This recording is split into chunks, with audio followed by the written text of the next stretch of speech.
కరిగిపోయాను కర్పూర వీణలా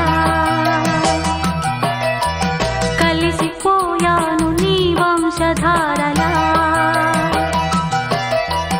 నా గుట్టు జారిపోతున్నా నీ పట్టు చిక్కిపోతున్నా నీ తీగ వడికిపోతున్నా రాగాలు దోచుకుంటున్నా కురిసిపోయింది ఓ సందె వెన్నెలా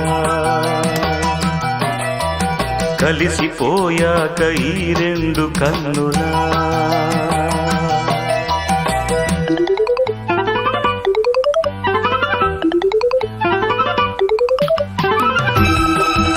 మీకు ఇష్టమైన ఇల్లు కావాలా? శివ హౌస్ రెంటల్ ఏజెన్సీతో మీ బడ్జెట్లో సరిపడే ఇల్లు కనుగొనండి. సులభంగా మీ ఆదర్శ రెంటల్ హోమ్ కనుక్కోండి. సంప్రదించండి శివ 8